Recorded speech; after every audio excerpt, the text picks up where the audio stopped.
저는 그 절벽에서 그들과 함께 죽었어야 했습니다.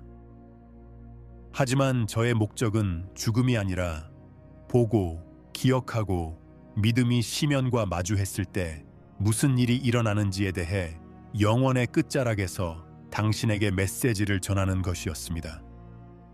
그리고 그 시면은 패배했습니다. 제 이름은 준호입니다. 수년 동안 그 이름은 아무런 의미가 없었습니다. 저는 지구상에서 가장 폐쇄된 국가인 북한의 유령이자 그림자였습니다. 제 삶은 저의 것이 아니었습니다. 제 생각 또한 저의 것이 아니었습니다. 하지만 그때 저는 속삭임을 들었습니다. 제가 배운 모든 것의 기반을 깨뜨릴 만큼 강력한 진실이었습니다. 그리고 그 진실은 저를 두만강 위에 차가운 바람이 부는 절벽으로 21명의 용감한 영혼들 곁으로 이끌었습니다. 국가는 우리를 심판했습니다. 우리의 죄는 책 한 권, 성경을 소지한 것이었습니다. 우리는 반역자, 인민의 적이라 불렸습니다. 형벌은 사형이었습니다. 저는 여전히 손목을 옥죄던 거친 밧줄의 느낌을 기억합니다. 친구들의 얼굴에 서려 있던 끔찍한 공포와 동시에 깊은 평화를 여전히 볼 수 있습니다. 그들은 첫 번째 사람을 밀었고 그 다음 두 번째 사람을 밀었습니다.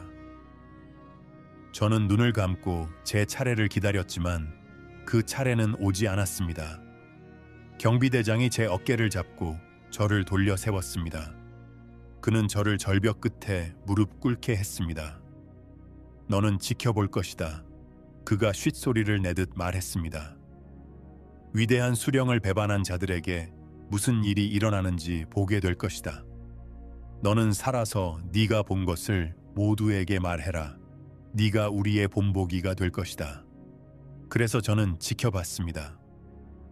그들 한 명 한 명이 떨어지는 것을 모두 보았습니다. 그들의 기도가 아래의 바위에 부딪혀 비명으로 변하고 끊어지는 소리를 들었습니다. 그 순간 저는 신자가 아니었습니다. 저는 겁쟁이였습니다. 목숨을 건진 배신자였습니다. 저는 그들의 이야기가 끝났다고 생각했습니다. 하나님이 우리를 버리셨다고 생각했습니다. 하지만 제가 틀렸습니다. 아주 끔찍하게 틀렸습니다. 그날 제가 목격한 것은 끝이 아니었습니다. 그것은 불꽃이었습니다. 그리고 이것이 제가 바다와 국경을 넘어 당신에게 전하기 위해 선택된 이야기입니다. 빛을 이해하려면 먼저 어둠을 이해해야 합니다. 제 세상이 항상 믿음의 세상이었던 것은 아닙니다. 그곳은 회색의 세상이었습니다. 우리 유니폼의 회색, 콘크리트 건물의 회색, 아무것도 깨끗하게 씻겨주지 못할 것 같은 비의 약속으로 꽉 막힌 회색 하늘. 저는 하급당원이자 거대한 기계의 부속품이었습니다. 제 업무는 농업 물류, 즉 집단 농장에서 구경 창고로 쌀을 옮기는 일이었습니다. 그것은 작은 특권이자 거대한 맹목의 자리였습니다. 저는 제가 들은 것을 믿었습니다. 우리는 선택받은 민족이라고. 위대한 수령은 우리의 태양이며 바깥 세상은 질투심 많고 타락한 영향력일 뿐이라고 말입니다. 제 믿음은 체제에 있었습니다. 그것은 두려움과 생존에 대한 조용한 절박함 위에 세워진 차갑고 단단한 믿음이었습니다. 저는 사람들이 사라지는 것을 보았습니다. 이유를 묻지 않았습니다. 그저 그들이 서 있던 빈자리를 바라보고 더 열심히 걸었을 뿐입니다. 변화는 큰 소리와 함께 시작된 것이 아니라 속삭임으로 시작되었습니다. 그의 이름은 김 선생님이었습니다. 그는 제 작업반에 배정된 노인이었습니다. 그는 전쟁 때 다친 다리를 절었고 주변의 빛을 모두 흡수하는 것 같은 깊은 슬픔이 담긴 눈을 가지고 있었습니다. 그는 조용하고 유능했으며 남들과 어울리지 않았습니다. 저는 그의 감독관이었고 제게 주어진 유일한 지시는 그가 일을 하게 하고 반혁명적인 사상을 말하지 못하게 하는 것이었습니다. 어느 날 오후 선적이 지연되었습니다. 창고로 가는 진흙투성이 길에서 트럭이 고장났습니다. 우리는 눅눅하고 추운 곳에서 상자에 앉아 기다려야 했습니다. 저는 비효율성에 화가 나고 짜증이 났습니다. 저는 운전사를 향해 저주를 퍼부었습니다. 김 선생님은 근처에 앉아 작은 칼로 나뭇가지를 깎고 있었습니다. 그는 고개를 들지 않고 말했습니다. 그의 목소리는 마른 낙엽이 바스락거리는 소리 같았습니다. 나무는 땅이 젖었다고 저주하지 않습니다. 그가 말했습니다. 오히려 그 비를 이용해 자라나지요. 저는 그를 빤히 쳐다봤습니다. 어리석은 말이었습니다. 말도 안 되는 소리. 무슨 뜻입니까? 제가 쏘아붙였습니다. 그가 마침내 저를 바라보았고 처음으로 그의 눈에서 슬픔 이외의 무언가를 보았습니다. 그것은 희미한 즐거움 같은 것이었습니다. 준호 동지, 좌절은 그것을 품은 사람만 태우는 불이라는 뜻입니다. 비는 마를 것이고 트럭은 고쳐질 것입니다. 그렇지 않다 해도 당신의 분노는 아무것도 바꾸지 못합니다. 그것이 첫 번째 균열이었습니다. 그는 당의 구호를 암송하지 않았습니다. 위대한 수령을 찬양하지도 않았습니다. 그는 전적으로 자신만의 단순하고 조용한 논리를 제시했습니다.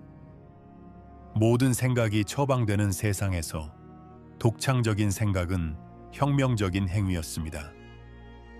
그날 저는 그에게 다시 말을 걸지 않았습니다.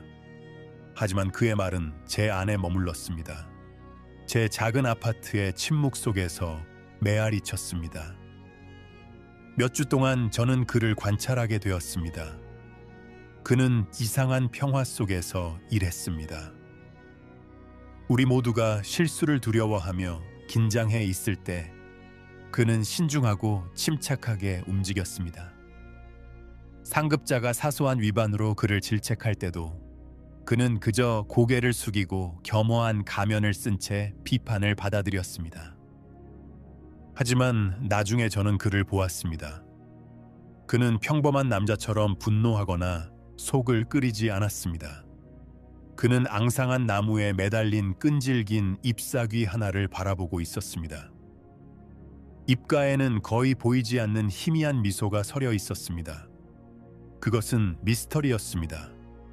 그리고 미스터리가 없는 세상에서 저는 집착하게 되었습니다. 그의 평화의 원천은 무엇인가? 우리가 모르는 무엇을 그가 알고 있는가? 저는 그와 가까이 있을 이유를 만들기 시작했습니다. 저는 그를 저와 함께하는 작업에 배정했습니다. 어느 날은 제 점심 배급의 일부를 나누어 주었습니다. 위험한 행동이었습니다. 그는 고개를 끄덕이며 받아들였고 그의 눈에는 질문이 담겨 있었습니다. 그러다 강에서 사건이 발생했습니다. 우리는 관계 수로에서 잔해를 치우는 작업을 하고 있었습니다. 봄에 녹아내린 물은 얼음처럼 차갑고 물살이 빨랐습니다. 젊고 어리석은 노동자 하나가 미끄러져 급류에 휩쓸렸습니다.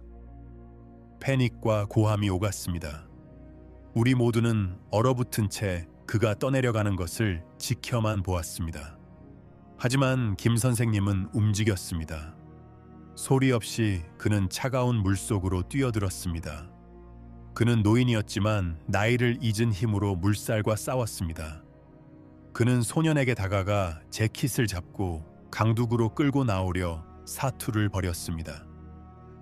우리는 달려가 그들을 도왔고 둘 다 물에서 끌어올렸습니다.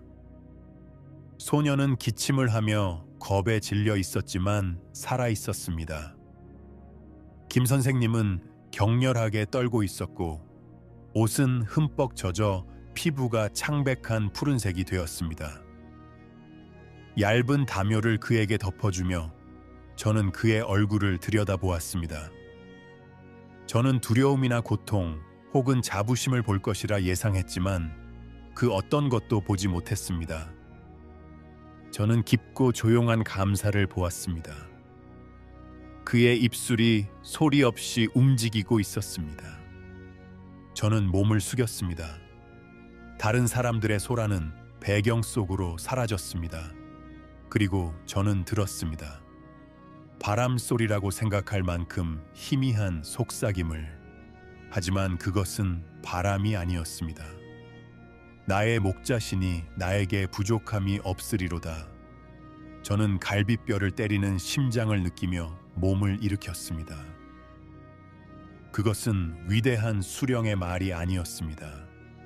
당의 구호도 아니었습니다. 그것은 아주 오래된, 금지된 것이었습니다. 저는 그런 것들에 대한 소문, 하늘에 계신 아버지, 그리고 어떤 책에 대한 속삭임을 들은 적이 있었습니다. 그 순간 떨고 있는 평화로운 노인을 바라보며 제 회색 세상은 갈라졌고 하나의 무시무시한 빗줄기가 쏟아져 들어왔습니다. 나의 목자신이 나에게 부족함이 없으리로다 라는 말은 며칠 동안 제 머릿속에서 메아리 쳤습니다. 그것은 제가 풀 수 없는 암호였습니다. 들어본 적 없는 노래의 멜로디. 그것들은 저를 괴롭혔습니다. 저는 김 선생님을 더욱 면밀히 관찰했지만 이제는 새롭고 무서운 이해를 가지고 보게 되었습니다. 그는 단순한 평화로운 노인이 아니었습니다. 그는 체제 전복자였습니다. 그는 우리 둘 다 수용소로 혹은 더 나쁜 곳으로 보낼 수 있는 비밀을 품고 있었습니다. 그러나 그가 지닌 평화는 자석과 같았습니다. 그때는 단어가 없었지만 제 영혼은 굶주려 있었습니다. 평생 선전과 두려움이라는 식단만 먹어왔고 영양실조로 죽어가고 있었습니다. 김 선생님은 숨겨진 양식을 가지고 있었습니다. 저는 그 원천을 알아야만 했습니다. 어느 날 저녁 교대 근무가 끝난 후 그를 미행했습니다. 그는 공동 막사로 가지 않았습니다.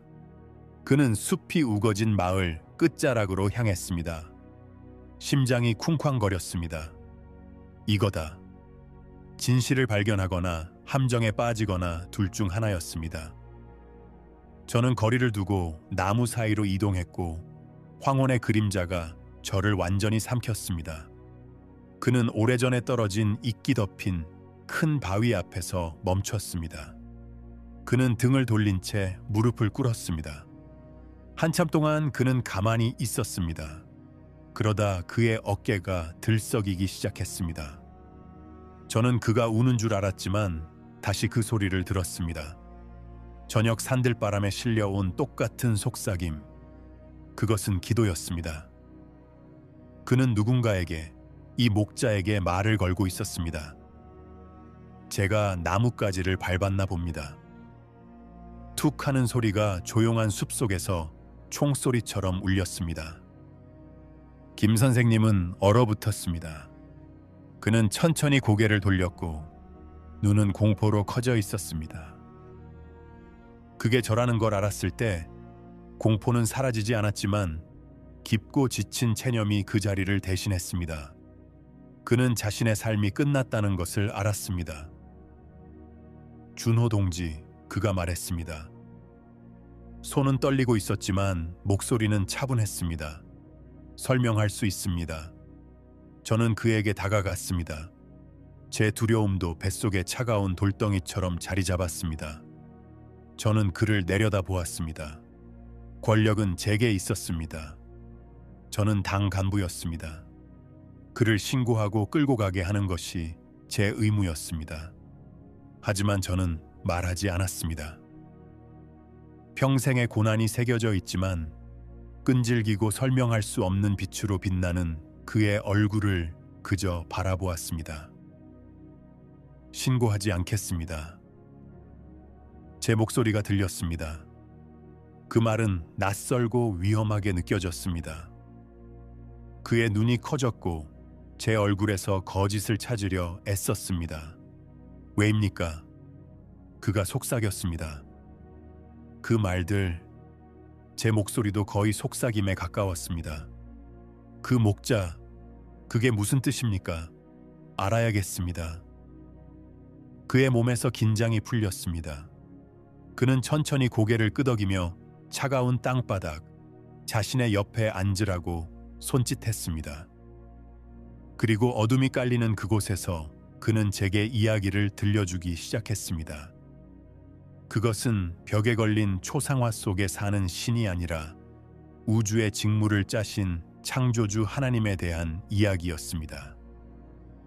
제 이름을 알고 제 머리카락 숱까지 아시는 하나님. 그 개념은 너무나 방대하고 개인적이어서 제 마음이 부서지는 것 같았습니다. 그는 구세주 예수님에 대해 말했습니다. 두려움으로 복종을 요구하는 정치 지도자가 아니라 사랑으로 용서를 베푸는 겸손한 선생님, 기적을 행하고 병든 자를 고치고 사랑받지 못할 자를 사랑하고 범죄자의 죽음을 맞이했으나 죽음을 이기신 분, 부활, 영생의 약속. 그것은 제가 들어본 것 중 가장 아름답고 가장 미친 그리고 가장 위험한 이야기였습니다. 이 진실이 김 선생님이 힘주어 말했습니다. 제가 평화를 누리는 이유입니다. 그들은 제 식량을 가져갈 수 있고 자유를 뺏을 수 있고 제 몸을 가져갈 수 있지만 그분은 뺏어갈 수 없습니다. 나에게 사는 것이 그리스도니 죽는 것도 유익함이라. 죽는 것도 유익함이라. 저는 이 연약한 노인을 보았고 그를 믿었습니다. 그가 진심으로 죽음을 승진으로 여긴다는 것을 믿었습니다.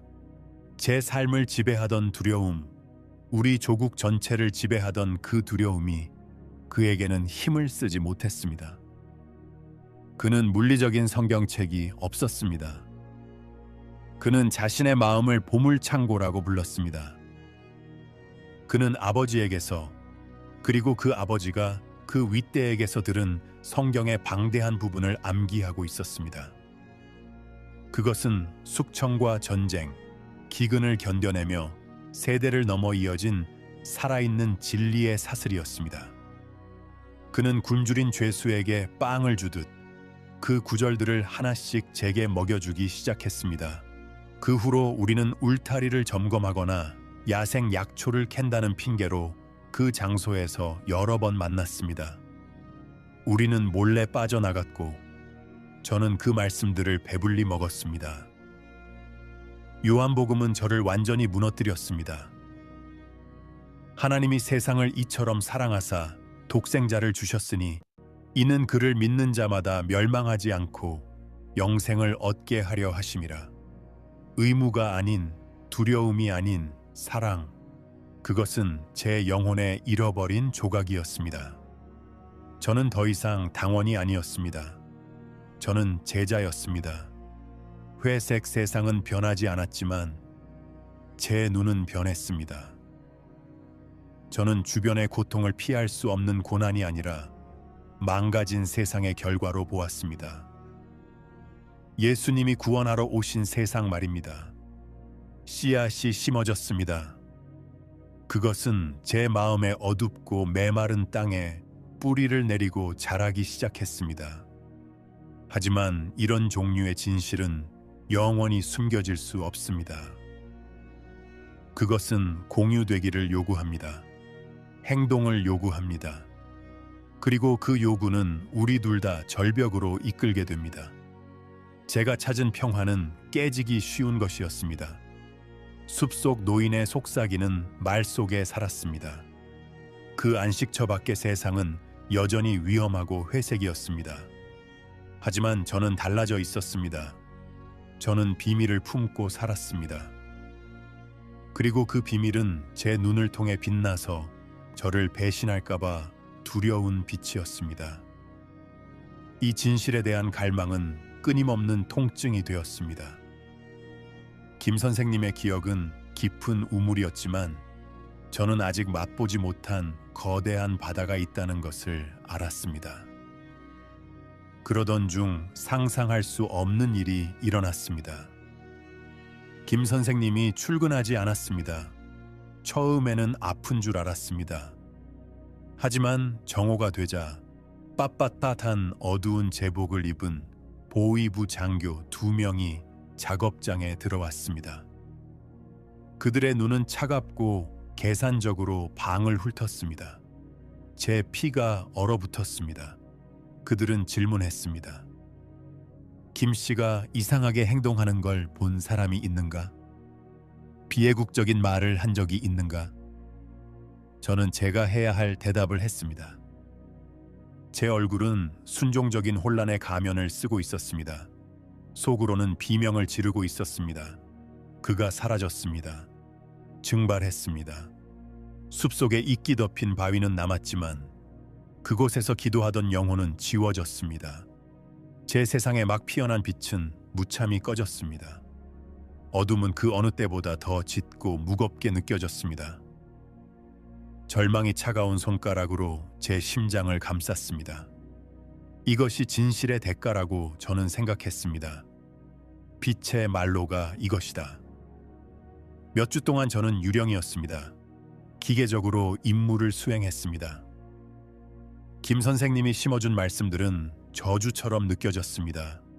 그것들은 아름다운 세상을 보여주고는 문을 쾅 닫아버린 격이었습니다. 저는 혼자였고 진정으로 혼자였습니다.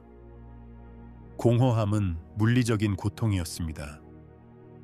씨든 배추와 투박한 도구들이 널려있는 주간 장마당에서 누군가 제 어깨를 두드렸습니다. 돌아보니 노동으로 늙어버린 얼굴에 스카프를 두른 한 여자가 있었습니다. 그녀의 눈이 제 눈과 마주쳤고 1초 정도 더 길게 저를 응시했습니다. 미소는 없었고 오직 조용한 강렬한 뿐이었습니다. 그러더니 그녀는 작게 접힌 종이 쪽지를 제 손에 쥐어주고 군중 속으로 사라졌습니다. 심장이 갈비뼈를 때렸습니다. 함정이다. 분명해. 보위부가 나를 시험하는 거야. 저는 하얗게 질린 손으로 종이를 꽉 쥐었습니다. 버리고 싶었습니다. 그런 일이 없었던 것처럼 부정하고 싶었습니다. 하지만 그러지 못했습니다. 김 선생님의 평화에 대한 기억, 이 엄청난 공포 앞에서도 지속되었던 그 평화가 제 안에서 타올랐습니다. 저는 창고 뒤편에 은밀한 곳을 찾았습니다. 떨리는 손으로 종이를 펴보았습니다. 메시지가 아니었습니다. 지도였습니다. 숲 깊은 곳, 제가 모르는 곳으로 이어지는 길을 투박하게 그린 약도였습니다. 맨 아래 한 단어가 적혀 있었습니다. 용기. 그날 밤 저는 선택의 기로에 섰습니다. 종이를 태우고 집으로 가서 잊으려 노력할 수 있었습니다. 복종이라는 회색 안전지대로 돌아갈 수 있었습니다. 아니면 미지의 세계로 걸어갈 수도 있었습니다. 저는 김 선생님과 그의 조용한 힘을 생각했습니다. 그의 말을 생각했습니다. 죽는 것도 유익함이라. 그것이 나의 진실인가? 모든 것을 걸 만큼 나는 그것을 믿는가? 저는 갔습니다. 하늘에는 초승달만 떠 있어 빛이 거의 없었습니다. 저는 기억에 의존해 지도를 따라갔습니다. 덤불이 바스락거리는 소리가 발자국 소리처럼 들렸습니다. 나뭇가지가 부러지는 소리는 총을 장전하는 소리 같았습니다. 길은 덩굴 커튼으로 가려진 외딴 동굴로 이어졌습니다. 저는 멈췄습니다. 숨이 턱 막혔습니다. 돌아올 수 없는 지점이었습니다. 저는 덩굴을 헤치고 들어갔습니다. 안의 공기는 차갑고 고요했습니다. 촛불 하나가 깜빡이며 동굴 벽에 길게 춤추는 그림자를 드리웠습니다. 그리고 희미한 빛 속에서 저는 그들을 보았습니다. 다른 세 사람, 남자 2명과 여자 1명.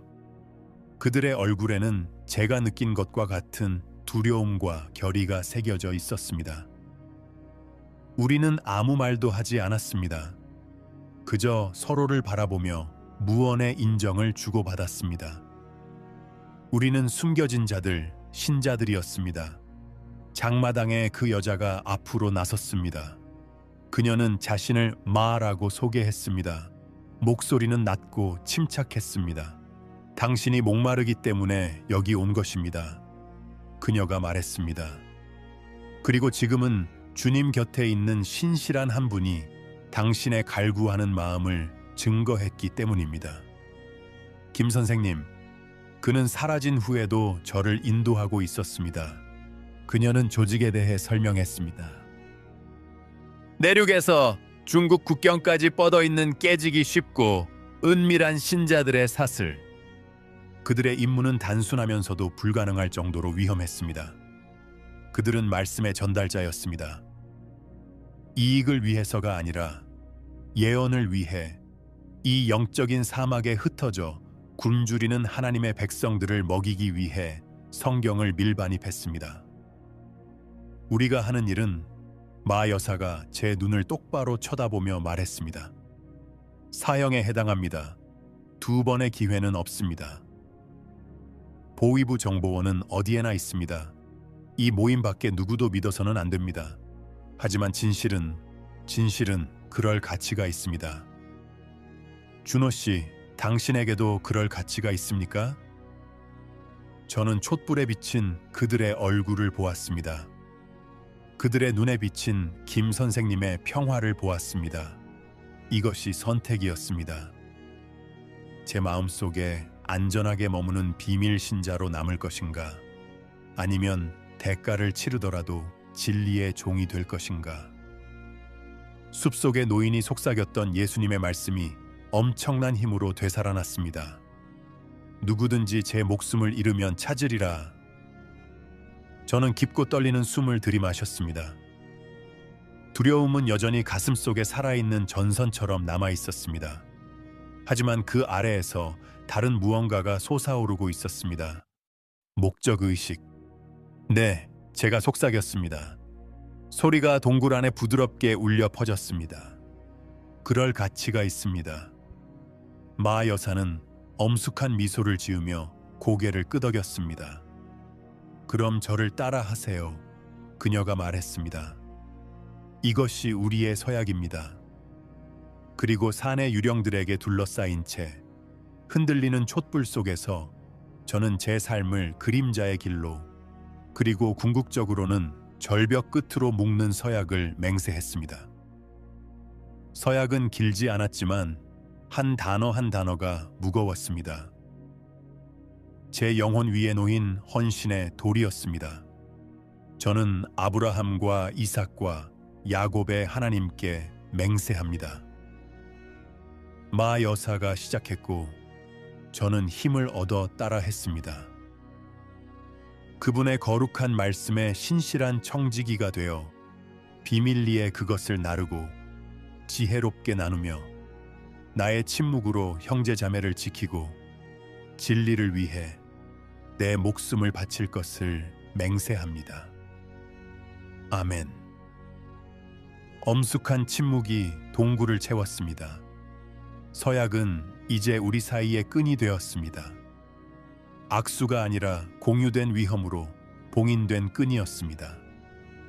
두 남자 중 나이가 많은 엄격한 인상의 강이 앞으로 나섰습니다.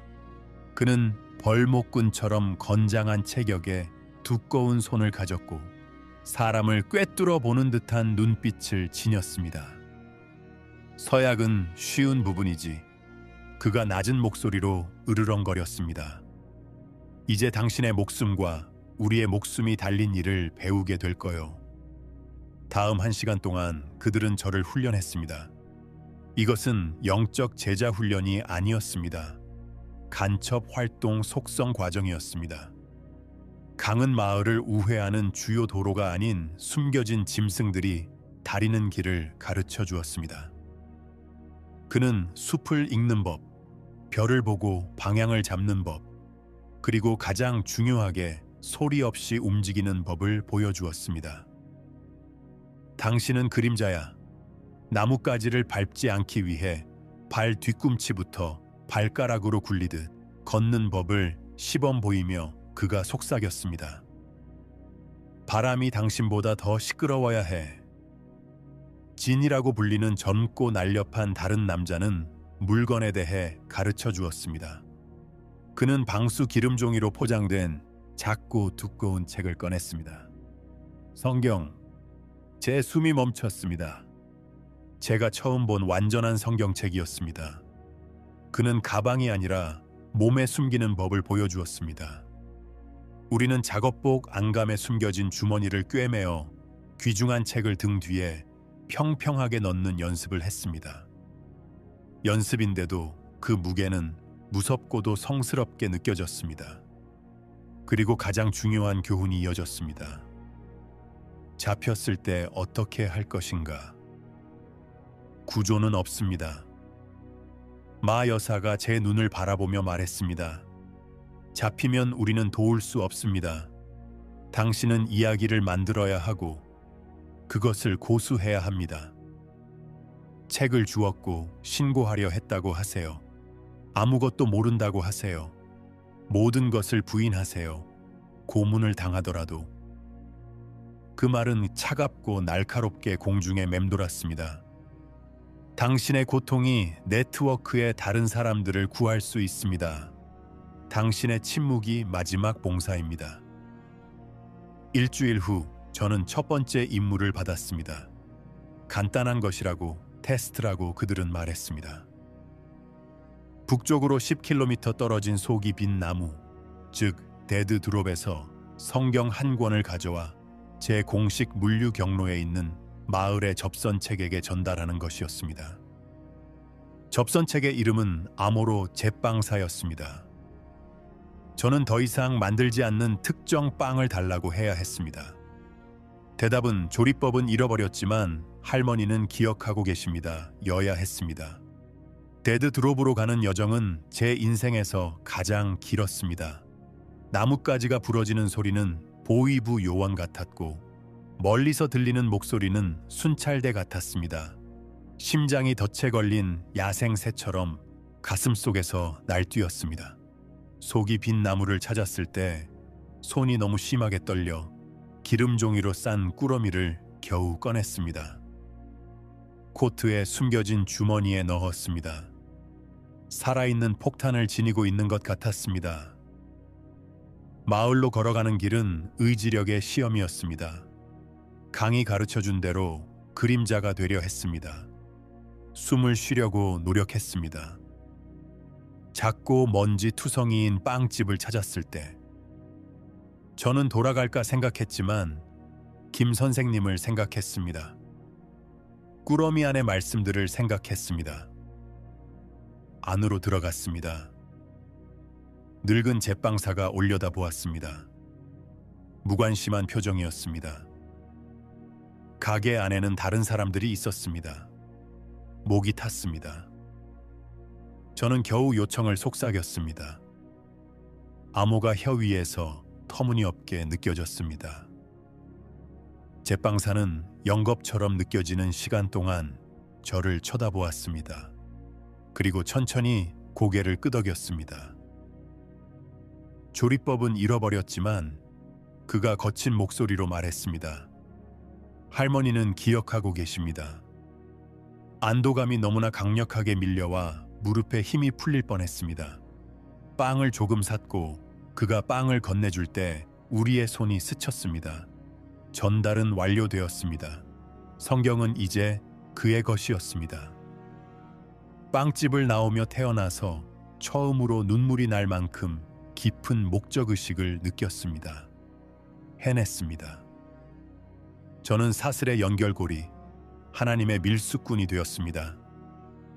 그 첫 번째 성공적인 임무는 마약과 같았습니다. 두려움은 여전히 있었지만 이제는 중독성 있는 목적의식과 뒤섞여 있었습니다. 저는 유령이 되었고 바람에 실린 속삭임이 되어 어두운 곳으로 빛을 날랐습니다. 그 후 몇 달 동안 저는 여러 번 더 배달했습니다. 자신감이 붙고 기술도 늘었습니다. 저는 우리가 보이지 않는 존재라고, 우리 조직이 신성한 보호를 받고 있다고 어리석게 믿기 시작했습니다. 우리는 조심스러웠지만 인간이었습니다. 그리고 북한에서 인간성은 가장 약한 고리입니다.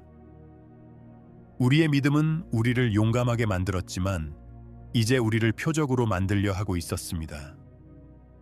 시계는 째깍거리고 있었고 우리는 그 소리를 듣지 못했습니다. 초기 임무들의 성공은 위험한 것이었습니다. 조용한 자신감을 키웠으니까요. 유리처럼 깨지기 쉬운 무적의 느낌이었습니다. 우리는 피보다 더 깊은 비밀로 묶인 작은 세포이자 가족이었습니다. 마 여사는 우리의 심장이자 예언자였고, 강은 우리의 힘이자 보호자였으며, 진은 우리의 정찰병이자 민첩한 전령이었습니다. 그리고 저는 물류 담당자, 도로 위에 있을 타당한 이유를 가지고 시스템을 통과할 수 있는 사람이었습니다. 우리는 아름답고도 무시무시한 조화를 이루며 일했습니다. 배달지에서 마주한 영적 굶주림은 겸허하면서도 두려운 것이었습니다. 마을에 도착해 암호로 접선하고 뒷방이나 지하 저장고로 안내받으면 비쩍 마른 얼굴이지만 절박한 빛으로 타오르는 눈을 가진 소수의 신자가 기다리고 있었습니다. 그들은 성경을 마치 금으로 만든 것처럼 만지며 얇은 페이지를 조심스럽게 넘겼습니다. 그들은 오래 소유하기를 원치 않았습니다. 소지는 사형 선고였으니까요. 그들은 그저 보고 싶어 했고, 몇 구절 낭독되는 것을 듣고 싶어 했고, 시편 한 편을 종기 조각에 베껴 신발 속에 숨기기를 원했습니다. 우리는 단순한 밀수꾼이 아니었습니다. 생명줄이었습니다. 청진 외곽의 안전가옥에서 마 여사가 우리를 소집한 것은 이런 배달 중 하나가 끝난 후였습니다. 그녀의 얼굴은 평소보다 더 심각했습니다. 그녀는 국경 너머 우리 성경의 출처인 조선족 목사님, 문 목사님에게서 온 메시지를 전했습니다. 그 메시지는 기도의 응답이자 악몽이었습니다. 대량 선적이 가능하다는 것이었습니다. 한두 권이 아니라 21권, 북부 지역의 모든 주요 세포를 무장시킬 수 있는 양이었습니다. 전례 없는 기회였고, 전체 네트워크를 한 세대 동안 공고히 할 기회였습니다. 하지만 위험 또한 엄청났습니다. 우리 모두가 필요했습니다. 두만강에서 가장 좁지만 가장 경비가 삼엄한 지점을 건너야 했습니다. 중국 측에서 접선책을 만나 쌀자루에 숨겨진 성경을 받아와야 했습니다. 육체와 영혼을 위한 양식, 이중의 축복이었습니다. 각자가 3권씩 나누어 미리 정해진 지점으로 가져가야 했습니다. 도 아니면 모인 도박이었습니다. 그 규모가 대담하게 느껴졌습니다. 물류가 아닌 예언을 위해 선택된 숫자 21. 차가운 공포가 뱃속에 자리 잡았습니다. 너무 크고 대담하다는 느낌이 들었습니다. 언제나 실용적인 강이 제 두려움을 대변했습니다. 너무 많아 그가 으르렁거렸습니다. 국경은 뱀 소굴이야. 순찰이 강화됐어. 이건 작동만 기다리는 함정이야. 하지만 젊고 열정적인, 눈이 열정으로 빛나는 진이 반박했습니다. 이건 하나님이 주신 기회입니다. 안 보이세요? 성경 21권입니다. 표징입니다. 그분은 길 없는 곳에 길을 내십니다. 우리가 기도해 온 것입니다. 어떻게 거절합니까? 마 여사는 표정을 읽을 수 없는 얼굴로 둘의 말을 들었습니다. 마침내 그녀가 입을 열었습니다. 필요는 크고 위험은 더 크지만 많이 받은 자에게는 많은 것을 요구하십니다. 3일 동안 기도하고 결정합시다. 그 3일은 고통스러웠습니다. 저는 전에 없던 기도를 했습니다. 표징을, 느낌을, 평안을 구했습니다. 하지만 느낀 건 뱃속에서 더 단단히 또아리를 트는 차가운 공포뿐이었습니다. 4일째 아침, 우리는 다시 만났습니다. 마 여사의 얼굴은 창백했지만 단호했습니다. 갑시다. 그녀가 말했습니다. 주님이 구절을 주셨습니다. 강하고 담대하라. 두려워하지 말라. 놀라지 말라. 네가 어디로 가든지 네 하나님 여호와가 너와 함께 하느니라. 결정은 내려졌습니다. 계획은 세워졌습니다. 일주일 후 밤이 가장 어두운 금음달이 뜰 때 움직이기로 했습니다.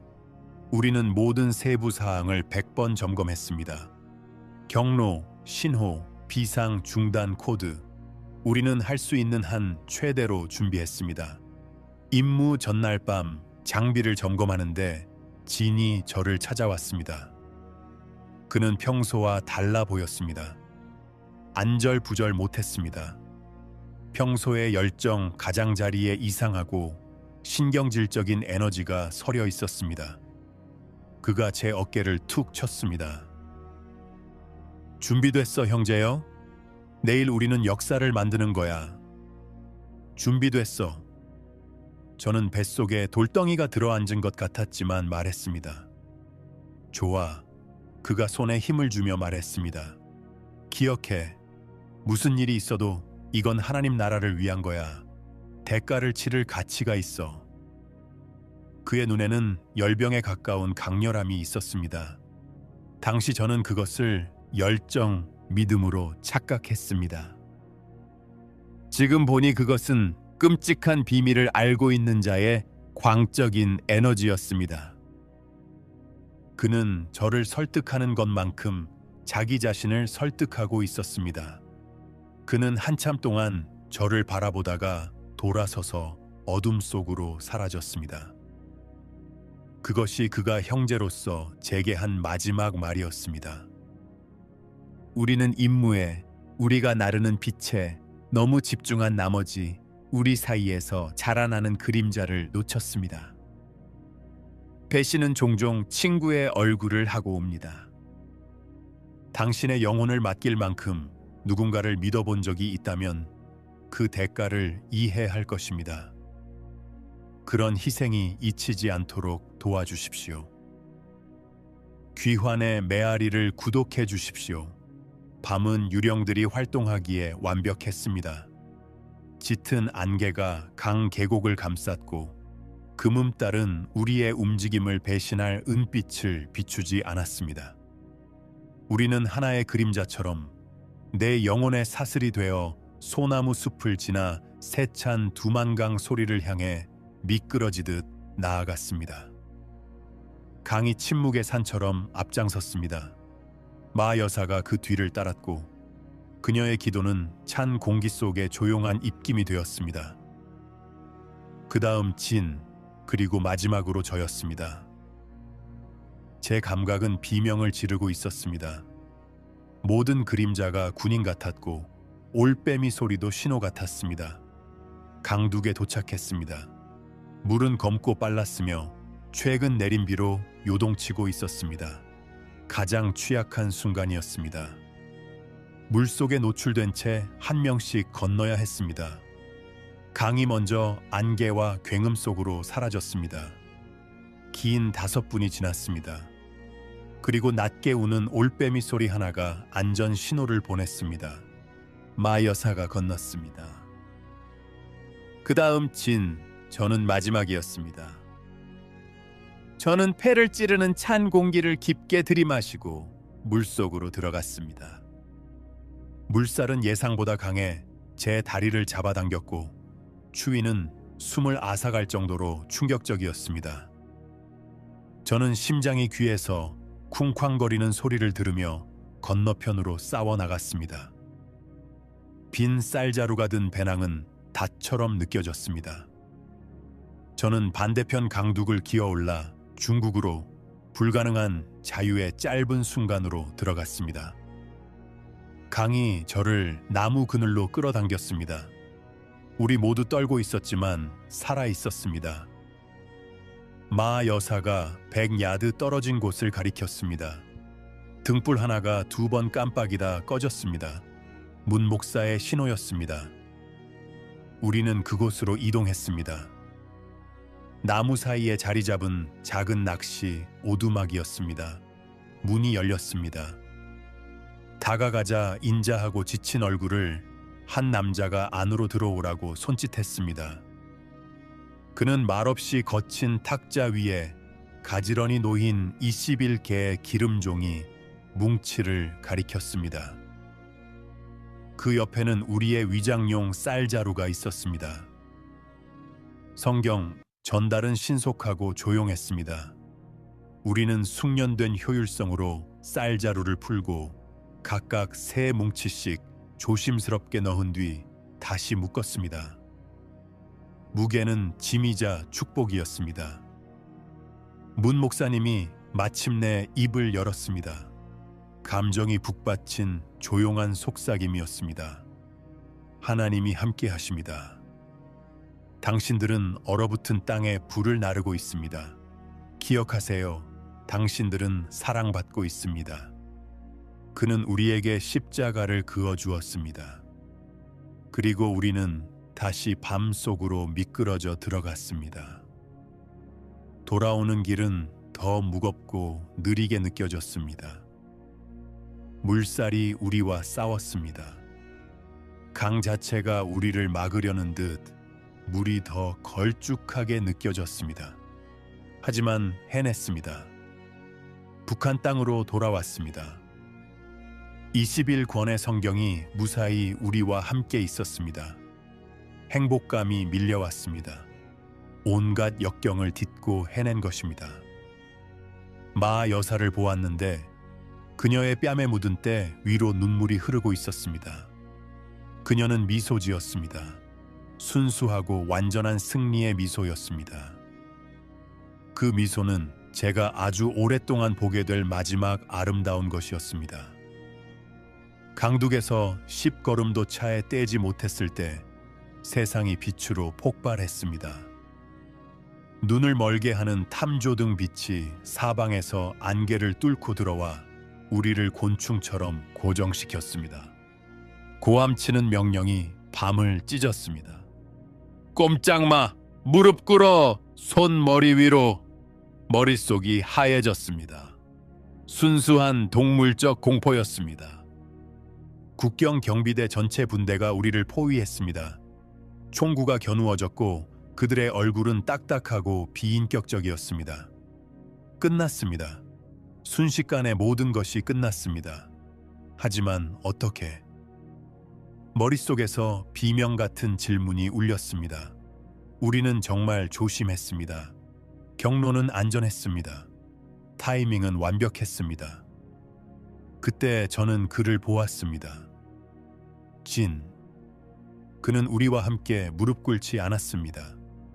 그는 천천히 침착하게 지휘관을 향해 걸어가고 있었습니다. 그는 우리를 쳐다보지 않았습니다. 그는 장교 앞에서 멈춰 서서 가볍게 격식을 갖춰 고개를 끄덕였습니다. 넷 다 있습니다, 대위님. 진이 말했습니다. 목소리는 평탄했고 아무런 감정이 없었습니다. 밀수품은 쌀자루 안에 있습니다. 21권입니다. 그가 그토록 차가운 효율성으로 우리를 배신하는 목소리는 물리적인 타격이었습니다. 마 여사는 상처 입은 새처럼 작게 쉰 소리를 냈습니다. 강은 그저 쳐다볼 뿐이었습니다. 그의 거대한 몸은 공포가 아니라 열기를 뿜어내는 듯한 깊은 분노로 떨리고 있었습니다. 세상이 기울어지는 것을 느꼈습니다. 진, 우리의 형제, 우리의 열성적이고 뜨거웠던 형제. 그는 그들의 일원이었습니다. 보위부 끈앞을, 그의 정체성, 열정, 믿음, 그 모든 것이 거짓말이었습니다. 길고 정교하며 잔인한 연극이었습니다. 잔인하고 얇은 입술을 가진 대위가 미소 지었습니다. 훌륭하다, 진중위. 국가가 감사하게 생각한다. 그들은 우리를 일으켜 세우고 거친 철사로 손목을 묶어 피부를 파고들게 했습니다. 그들은 쌀자루를 찢어 기름종이 뭉치를 꺼내고는 성경을 쓰레기처럼 더미에 던졌습니다. 그들이 저를 대기 중인 트럭으로 밀칠 때 저는 마지막 1초 동안 진과 눈이 마주쳤습니다. 그곳에는 승리감도 죄책감도 없었습니다. 아무것도 없었습니다. 그저 공허함 뿐이었습니다. 그는 승진을 위해 우리의 목숨을 팔았습니다. 그리고 그 순간 저는 그가 훨씬 전에 자신의 영혼을 팔았다는 것을 깨달았습니다. 신문은 감옥에 도착하기도 전에 시작되었습니다. 덜컹거리는 트럭 뒷칸에서 경비병이 마 여사의 뺨을 때리며 이름을 요구했습니다. 그녀는 바닥에 피를 뱉으며 아무 말도 하지 않았습니다. 그들은 다음으로 저에게 집중했습니다. 물류 담당 대위가 비웃었습니다. 계획을 좋아하지? 자, 여기 새로운 계획이다. 네가 배달했던 모든 사람의 이름을 대면 살려주겠다. 거부하면 나머지 놈들과 함께 죽는 거야. 그들은 우리를 지하 벙커로 데려갔습니다. 질문은 끊임없고 잔혹한 폭풍이었습니다. 그들은 모든 것을 알고 있었습니다. 진이 다 말했습니다. 김 선생님에 대해서도, 동굴에 대해서도, 암호에 대해서도. 그들이 모르는 유일한 것은 마을 신자들의 이름뿐이었습니다. 우리가 지켜야 했던 사람들, 우리가 지켜야만 했습니다. 낮과 밤의 경계가 흐려졌습니다. 협박은 현실이 되었습니다. 고통이 제 세상이 되었습니다. 하지만 고통의 안개 속에서도 저는 한 가지를 붙잡았습니다. 침묵. 저는 절벽에서 살아남았던 배신자였습니다. 하지만 그 감방에서 저는 마침내 부족했던 용기의 조각을 찾았습니다. 그들이 마 여사를 제 감방으로 데려올 때까지 저는 아무것도 말하지 않았습니다. 그녀는 거의 알아볼 수 없었습니다. 몸은 망가졌지만 그녀의 눈은 여전히 꺼지지 않는 빛을 품고 있었습니다. 대위가 그녀의 관자놀이에 권총을 댔습니다. 마지막 기회다, 준호. 이름 하나만 대. 아니면 이 여자의 뇌수로 벽을 칠해주지. 저는 마 여사를 보았고 그녀는 저를 보더니 거의 감지할 수 없을 정도로 작게 고개를 저었습니다. 안 돼. 그녀는 기꺼이 죽으려 했습니다. 죽을 준비가 되어 있었습니다. 하지만 저는 그녀를 보낼 준비가 되지 않았습니다. 소리, 날것에 찢어지는 흐느낌이 제 목구멍에서 터져 나왔습니다. 안 돼, 제발. 저는 무너졌습니다. 댐이 터졌고 저는 이름을 댔습니다. 제빵사 첫 번째 접선책. 몇 달 전의 이름이었고 이미 도망쳤을 가능성이 큰 사람이었지만 저는 굴복했습니다. 저는 서약을 배반했고 마 여사는 두 번째로 제가 배신자가 되는 것을 보았습니다. 대위는 만족스러운 비웃음을 지으며 총을 내렸습니다. 그는 이름을 원한 게 아니었습니다. 제 영혼을 원했습니다. 그리고 그는 그것을 가졌습니다. 그는 감방에서 망가진 우리 셋, 마 여사, 강, 그리고 저를 바라보았습니다. 법정은 이미 판결을 내렸다. 그가 말했습니다. 너희는 본보기가 될 것이다. 공개 처형은 너무 지저분해. 너희의 실종이 더 큰 메시지가 될 것이다. 그는 제 얼굴에 악취나는 숨을 내뿜으며 가까이 몸을 기울였습니다. 너희가 건너온 바로 그 절벽으로 데려가서 너희가 기어나온 어둠 속으로 다시 던져버릴 것이다. 선고는 고함이 아니라 속삭임으로 전달되었습니다. 그리고 그 순간 저는 제 여정이 진정으로 시작되었던 그 강에서 끝나가고 있음을 알았습니다. 신뢰의 대가는 모든 것이었습니다. 절벽으로 가는 길은 모든 의미에서 죽음의 행진이었습니다. 그들은 우리를 밀폐된 군용 트럭 뒷칸에 태웠습니다. 공기는 우리 자신의 공포와 땀 냄새로 걸쭉했습니다. 아무도 말하지 않았습니다. 마 여사는 제 맞은편에 앉아 눈을 감고 소리 없이 기도하고 있었습니다. 강은 조각된 돌처럼 앉아 있었습니다. 넓은 어깨는 패배가 아니라 마지막으로 지친 체념으로 축 처져 있었습니다. 저는 구석에 웅크리고 있었습니다.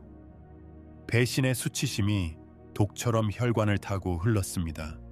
이름을 댔습니다. 굴복했습니다. 그런데도 어차피 우리 모두 죽게 되었습니다. 트럭이 익숙한 언덕을 오르며 힘겹게 움직이는 게 느껴졌습니다. 이 길을 알았습니다. 우리는 두만강으로 돌아가고 있었지만 현지인들이 독수리불이라고 부르는 특정하고 끔찍한 장소로 가고 있었습니다. 그곳은 유난히 깊고 사나운 강줄기를 굽어보는 날카롭고 뾰족한 절벽이었습니다. 알려진 처형 장소였습니다. 시신은 결코 수습되지 않았습니다. 물살이 가져가거나 바위가 부숴버렸으니까요. 깨끗하고 영원한 실종이었습니다. 트럭이 멈췄습니다. 뒷문이 활짝 열리고 차가운 밤 공기가 밀려 들어왔습니다. 잔인한 충격이었습니다. 경비병들이 소리를 지르며 우리를 바위투성이 땅으로 끌어냈습니다. 도착했습니다. 이곳의 바람은 더 강했고 절벽면을 휘감으며 길 잃은 영혼들의 합창처럼 울부짖었습니다.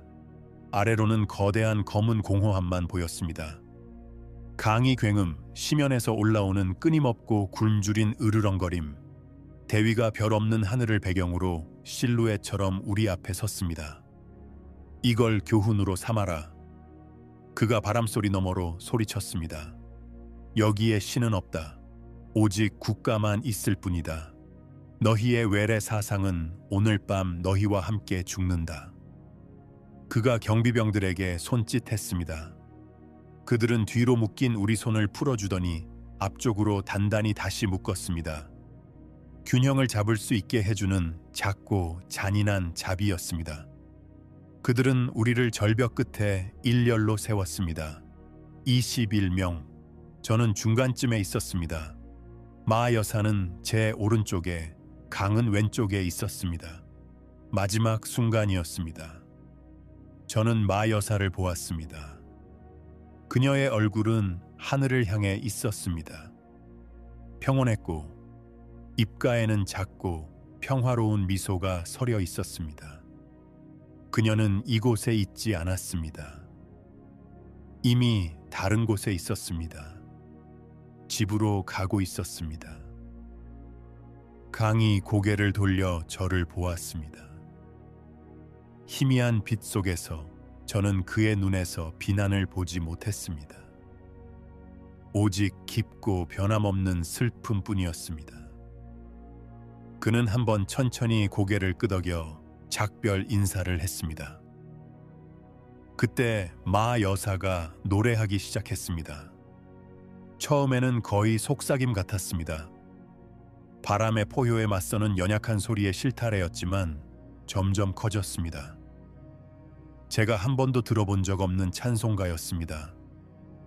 너무나 가슴 아픈 아름다움을 지닌 멜로디라 밤 자체를 침묵시키는 듯했습니다. 이 몸의 소망 무언가, 우리 주 예수뿐일세. 그녀의 목소리는 이 세상의 것이 아닌 힘으로 강해졌습니다. 하나둘씩 다른 신자들도 합류했습니다. 지옥의 가장자리에 선 남루하고 저항적인 성가대였습니다. 우리 주 예수밖에는 믿을 이 아주 없도다. 경비병들은 망연자실했습니다.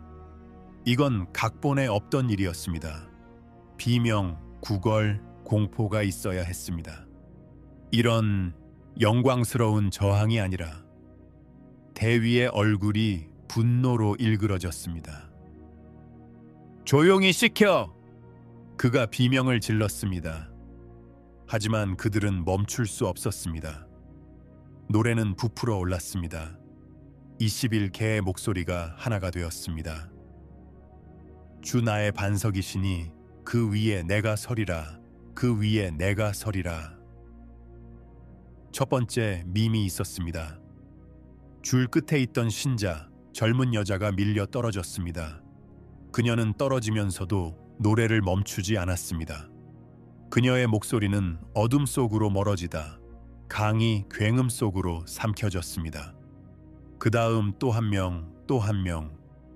그들은 하나씩 지워지고 있었지만 그들의 노래는 남아서 생명이 하나씩 사라질 때마다 오히려 더 크고 강력하게 들렸습니다. 그것은 제가 목격한 가장 무섭고도 아름다운 것이었습니다. 그들은 희생자가 아니었습니다. 정복자였습니다. 경비병들이 강에게 다다랐습니다.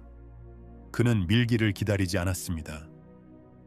그는 대위를 보고 시면을 보고 입술에 담긴 찬송가의 마지막 우렁찬 음과 함께 스스로 가장자리에서 발을 뗐습니다. 자발적인 순교, 마지막 통제 행위였습니다. 이제 마 여사의 차례였습니다. 그녀 뒤에 경비병이 주저했습니다. 그녀는 경비병이 아니라 저를 향해 돌아섰습니다. 노래가 멈췄습니다. 저를 무너뜨릴 만큼 깊은 사랑이 담긴 눈으로 저를 응시했습니다. 말해요, 준호.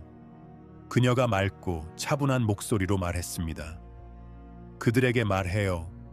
여기서 무엇을 보았는지 두려워하지 말아요. 그리고 그녀는 사라졌습니다. 허공으로 밀려났습니다. 그녀의 마지막 명령이 그녀가 서 있던 공간에 메아리 쳤습니다. 이제 제 차례였습니다. 제가 마지막이었습니다. 신자들의 줄은 사라졌습니다. 저만 남아서 가장자리에서 떨고 있었습니다. 대위가 직접 걸어왔습니다. 그는 제 어깨를 잡고 저를 돌려 세워 마주 보게 했습니다. 그의 눈은 증오와 또 다른 무언가, 혼란으로 이글거리고 있었습니다.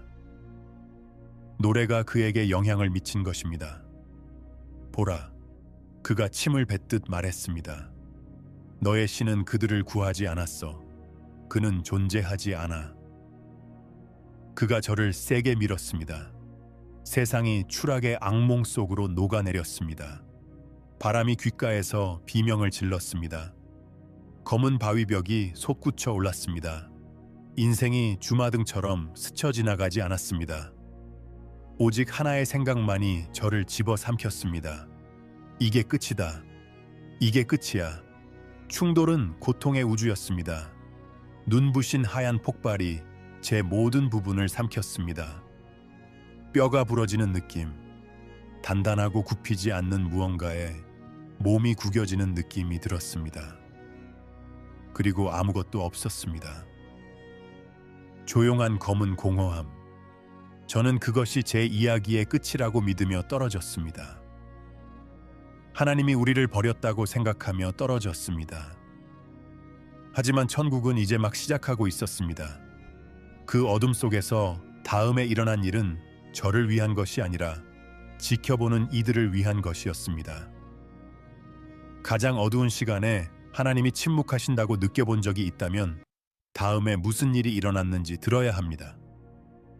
지금 구독하세요. 의식은 부드러운 새벽처럼 돌아온 것이 아니라 잔인하고 욱신거리는 통증으로 돌아왔습니다. 숨을 쉴 때마다 옆구리에 칼이 들어오는 것 같았습니다. 추웠습니다. 너무 추웠고 젖어 있었습니다. 움직이려 했지만 다리에서 하얗게 타오르는 불길이 솟구쳐 억눌린 신음이 터져 나왔습니다. 살아 있었습니다. 저는 두껍고 가시가 많은 덤불에 덮인 좁고 뾰족한 선반 위에 누워 있었습니다. 덤불이 제 옷과 피부를 찢었지만 어떻게든 추락을 막아주었습니다. 제 몸은 부서진 것들의 지도 같았습니다. 다리는 분명히 으스러졌고 갈비뼈는 불타는 듯했고 머리는 어지러운 리듬으로 지끈거렸습니다. 하지만 살아있었습니다. 위로는 절벽면이 어둠 속으로 뻗어 있었습니다. 아래로는 강이 천둥 소리를 내며 물 한 개를 피워 올리고 있었습니다. 왜? 그 질문이 마음속에서 약하게 퍼덕거렸습니다. 왜 나는 살았는가? 나는 배신자다. 마 여사와 강을 무너뜨린 사람이다. 다른 사람들, 그들이야말로 신실한 자들이었다. 그들이 이 기적을 목격했어야지. 내가 아니다. 이것은 구조라기보다는 정죄처럼 느껴졌습니다. 제가 본 것, 제가 한 일을 안고 살아가야 한다는 강요였습니다. 고통 때문에 기절했었나 봅니다. 다시 눈을 떴을 때 희미한 회색 빛이 하늘에 스며들고 있었습니다. 새벽이었습니다. 이제 강이 보였습니다. 소용돌이치는 성난 회색빛 녹색, 그리고 아래에 날카롭고 무자비한 바위들도 보였습니다. 그 광경에 구역질이 났고 구토하자 부러진 갈비뼈에 새로운 고통의 파도가 밀려왔습니다. 추위에 떨며 누워있는데 손에 무언가 닿았습니다. 바위도 덤불도 찢어진 제 옷도 아닌 무언가였습니다. 부드럽고 유연했습니다. 저는 비명을 지르는 목을 돌려보았습니다. 성경이었습니다. 기름종이로 싼 뭉치 중 하나였습니다. 우리와 함께 떨어졌는데 절벽에 불가능한 기하학적 구조 덕분에 똑같은 선반에 떨어져 바위 틈에 안착해 있었습니다. 완전히 손상되지 않은 채로요. 기름종이는 물보라로 미끄러웠지만 묶인 손으로 더듬거리며 열어보니 안의 페이지들은 완벽하게 말라 있었습니다. 제가 상상할 수 있었던 것보다 더 작고 잔인한 기적이었습니다. 그들은 하나님의 말씀을 절벽에서 던졌지만 흠집 하나 없이 살아남았습니다. 위에서 목소리가 들렸습니다. 고함 소리. 경비병들이 아직 있었습니다. 그들은 가장자리를 내려다보고 있었지만 선반과 덤불이 저를 가려주었습니다. 보이는 거 있어? 한 명이 소리쳤습니다. 아무것도. 강물이 다 쓸어갔어. 다른 대답이 들렸습니다. 가자. 여기 기분 나빠. 하지만 젊고 주저하는 목소리 하나가 말했습니다. 대장님, 책들 말입니다. 21권의 책들.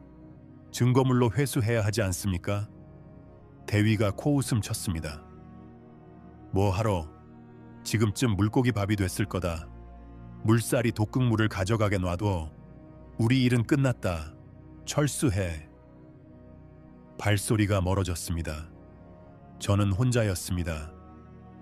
성경과 21명의 생명의 무게와 함께 진정으로 혼자였습니다. 시간이 흘렀습니다.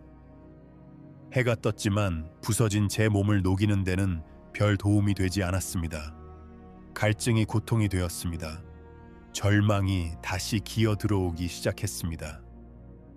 이것의 의미는 뭐지? 아래 바위에서 빨리 죽는 대신 이 선반에서 갈증과 추위로 천천히 죽으라는 건가? 그때 소리가 들렸습니다. 위가 아니라 아래 강둑에서 들려오는 자갈 밟는 소리였습니다. 숨을 죽이고 들었습니다.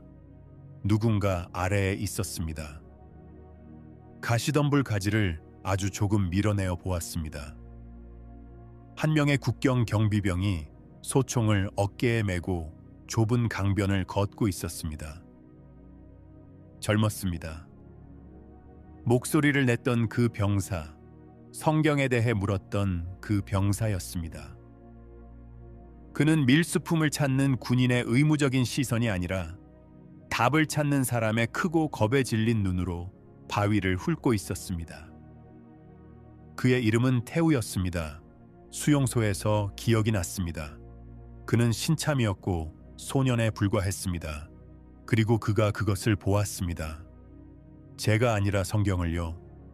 두 번째 기름종이 뭉치가 소용돌이에 휘말려 아침 햇살 속에 반짝이는 평평한 바위 위로 떠내려와 있었습니다. 갑자기 그가 얼어붙듯 멈췄습니다. 그는 주위를 둘러보며 혼자임을 확인했습니다. 그리고 천천히 조심스럽게 다가갔습니다. 그는 무릎을 꿇었습니다. 혐오스럽게 집어들지 않았습니다. 살아있는 전선을 만지듯 조심스러운 손을 뻗어 기름 종이를 만졌습니다. 그는 절벽을 올려다보고 다시 책을 보았습니다. 그의 얼굴의 어린 혼란은 제 마음의 거울이었습니다. 그는 조심스럽게 포장을 풀었습니다. 검은 표지, 금박 글씨. 그는 마치 그것이 자신을 태울 것처럼 움찔했습니다. 그가 책을 폈습니다. 그의 눈이 페이지를 훑었고 입술이 소리 없이 움직였습니다. 그의 어깨가 떨리기 시작하는 것을 보았습니다. 그는 울고 있었습니다. 그가 다시 절벽을 올려다 보았습니다. 이번에는 그저 보는 것이 아니었습니다. 그는 보고 있었습니다. 노래, 저항, 평화. 그는 죽어가며 노래했던 21명과 강이 삼키지 못한 이 책 사이의 점을 잊고 있었습니다. 고통의 선반 위에서 그 순간 저는 깨달았습니다. 기적은 저의 생존이 아니었습니다. 저의 생존은 단지 도구일 뿐이었습니다. 기적은 제 아래 강둑에서 일어나고 있는 일이었습니다. 불꽃은 꺼지지 않았습니다. 심어졌습니다. 가장 있을 법하지 않은 토양, 적의 심장에 심어졌습니다. 태우는 성경을 재빨리 다시 싸서 쌌습니다. 그는 강에 다시 던지지 않았습니다. 신고하지도 않았습니다. 그는 유니폼 재킷 안쪽 가슴에 그것을 넣었습니다. 그는 일어서서 눈을 닫고 걸어갔습니다. 변화된 사람이었습니다. 그는 부활의 첫 열매이자 그들의 귀환의 첫 메아리였습니다. 저는 그가 가는 것을 지켜보았습니다. 깊고 지친 이해가 제게 내려앉았습니다. 제 목적은 이제 분명해졌습니다. 저는 이 선반에서 나가야 했습니다. 살아야 했습니다. 저 자신을 위해서가 아니라 그들을 위해서, 이 이야기를 전할 방법을 찾기 위해. 죽음 앞에서 노래했던 21명과 절벽에서 떨어졌지만 죽기를 거부한 불꽃에 대해 말하기 위해. 선반을 벗어나는 여정은 그 자체로 하나의 이야기입니다. 고통과 기어감, 그리고 신성한 명령에 의해 타오르는 절박함의 이야기입니다. 하지만 저는 해냈습니다. 어떻게 발견되었는지 모르겠지만 제 상태를 보고도 신고하지 않고 숨겨준 한 농부에게 발견되었습니다. 네트워크는 상처 입었지만 죽지 않았습니다. 처형과 사라진 성경 이야기는 이미 진실의 힘을 가진 유령 이야기가 되어 퍼지기 시작했습니다. 그리고 목격자인 저는 그 비밀스러운 해류에 실려 어둠을 빠져나와 결국 당신에게 오게 되었습니다. 농부의 이름은 박이었고 그는 모든 것을 걸었습니다. 그는 밭에서 반쯤 죽은 저를 발견했습니다. 본능만으로 그곳까지 기어간 부서진 짐승이었습니다. 그는 묻지 않았습니다. 늙고 지친 그의 눈은 묶였던 손과 으스러진 다리, 쫓기는 자의 표정을 보았습니다. 그는 그저 고개를 끄덕이고는 나이를 잊은 힘으로 저를 헛간 밑에 숨겨진 지하 저장고로 옮겼습니다. 공기는 습한 흙 냄새와 감자 냄새로 가득했습니다. 그곳이 제 세상이 되었습니다. 몇 주 동안 저는 열병에 시달리며 오락가락했습니다. 박 씨는 땔감으로 만든 부목으로 제 다리를 최선을 다해 고정했습니다. 거친 노동으로 손이 거칠어진 말 없는 그의 아내는 쓴 약초차와 묽은 죽을 가져다 주었습니다. 그들은 가난했습니다. 그들이 제게 준 음식은 그들에게 없는 음식이었습니다.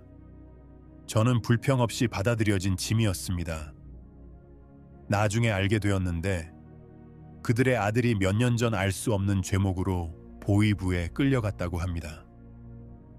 아마도 저를 통해 그때 구하지 못한 아들을 구하고 있었는지도 모릅니다. 육체적 고통은 끊임없는 불길 같았지만 영혼의 고통이 더 심했습니다. 저장고의 어둠 속에서 저는 그들의 얼굴을 보았습니다. 마 여사의 마지막 사랑 담긴 명령, 그들에게 말해요.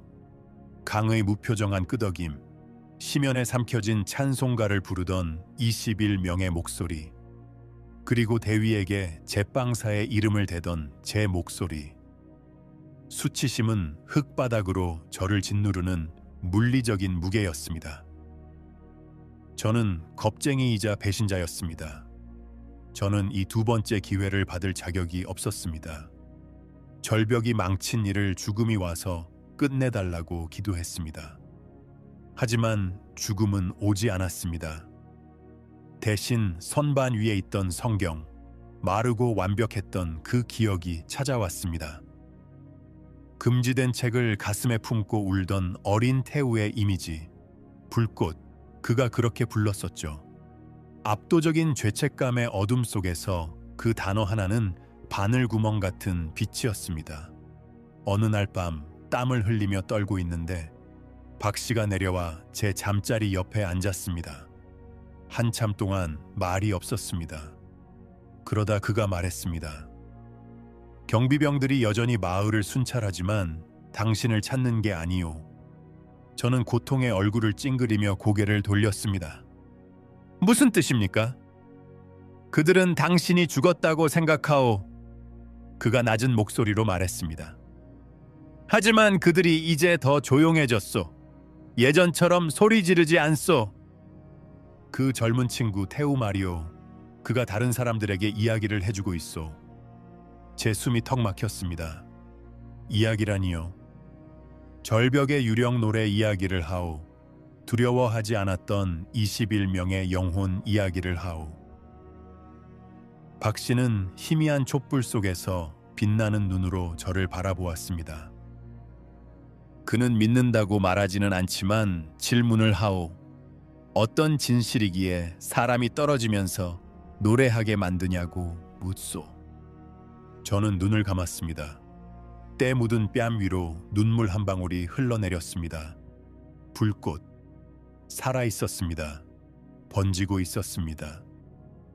맹렬한 불길이 아니라 속삭임으로, 군인의 마음속 질문으로, 어둠 속에서 전해지는 이야기로.